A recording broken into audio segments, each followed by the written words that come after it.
নমস্কার। অনেকেই জানতে চেয়েছেন যে সেন্ট্রাল গভর্নমেন্ট রিসেন্ট যে টেনেন্সি অ্যাক্ট পাস করেছেন, সেই টেনেন্সি অ্যাক্ট ওয়েস্ট বেঙ্গলের ক্ষেত্রে লাগু হয়েছে কিনা। যেমন টেনেন্সি রেজিস্ট্রেশন করাতে হবে, টেনেন্সির একটা ফিক্সড ভাড়া থাকবে, জোর করে টেনেন্টদের তোলা যাবে না, সেখানে টাইম পিরিয়ড মেনশান করা থাকবে, কত ভাড়া বাড়বে, কত বছর অন্তর, ইত্যাদি ইত্যাদি অনেক কিছু স্পেসিফিকেশন আছে। সেটা যেটা করা হয়েছে সেটা দুপক্ষের জন্যই, কোনো এক পেসে করা হয়নি, যেটুকু আমি জেনেছি বা শুনেছি বা দেখেছি। সেই একটা লাগু হলে ল্যান্ডলর্ড এবং টেনেন্ট দুজনেরই লাভ হবে ওয়েস্ট বেঙ্গলে, এটা অনস্বীকার্য।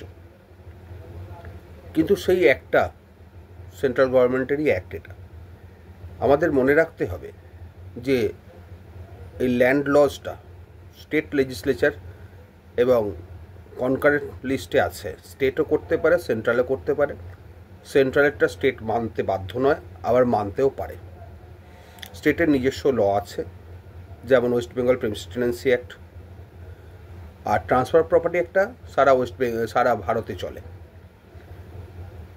তেমনিভাবে সেন্ট্রাল যে টেনেন্সি অ্যাক্ট এনেছেন সেটা এই স্টেটে এখনও চালু হয়নি। পরবর্তীকালে চালু হবে কি হবে না সেটা নির্ভর করবে রাজ্য সরকারের ওপরে। রাজ্য সরকার যদি চায় তাহলে সেটা চালু করতেই পারে, অ্যাজ ইট ইজ চালু করতে পারে, বা সেটাকে অ্যামেন্ড করে তারা নিজের মতো চালু করতে পারে।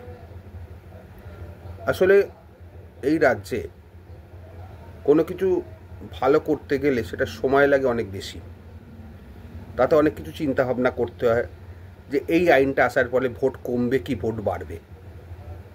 যত আইন পাস হচ্ছে বর্তমানে সবই ভোটের কথা চিন্তা করে, কাকে কতটা সুবিধে দিলে কতটা ভোট পাওয়া যাবে, মানুষের যতটা উপকার হবে সেইটা যত না ভাবা হয়, তার থেকে ভাবা হয় যে ভোট কতটা আসবে। এই হচ্ছে মেন বিষয়।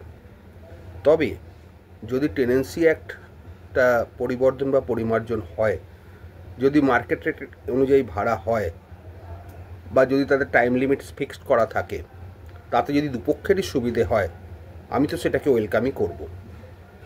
কারণ বিশেষ করে পুরনো ভাড়ার ক্ষেত্রে পরিমার্জনটা আবশ্যকীয় হয়ে পড়েছে। যেমন ধরুন আমার বাড়ি বড়বাজারে, সেখানে এখনও বহু পুরনো টেনেন্ট আছে। 500 স্কোয়ার ফিট ঘর, ভাড়া 700-800 টাকা, কোথাও 200 টাকা, কোথাও আবার 50 টাকাও আছে। এরকমও দেখেছি আমরা। সেখানে টেনেন্টদের পয়সা আছে, ভাড়া বাড়াবে না। তারা বলে 3 বছর যদি 5% আছে সেটাই আমরা বাড়াবো। এটা কমন ফেনোমেনন, সারা উত্তর কলকাতায় ছড়িয়ে আছে, দক্ষিণ কলকাতাতে এতটা নেই, সবই প্রমোটিং হয়ে গেছে প্রায়। সুতরাং আইন যদি আসে, যদি দুপক্ষের সুবিধা হয়, আমি অলওয়েজ ওয়েলকাম করব। কিন্তু এখনও এই আইনটি এখানে অ্যাডপ্ট করা হয়নি, বা নেওয়া হয়নি, বা চেঞ্জ করা হয়নি। তবে অদূর ভবিষ্যতে হওয়ার চান্স আছে, হতেও পারে। ভালো থাকবেন।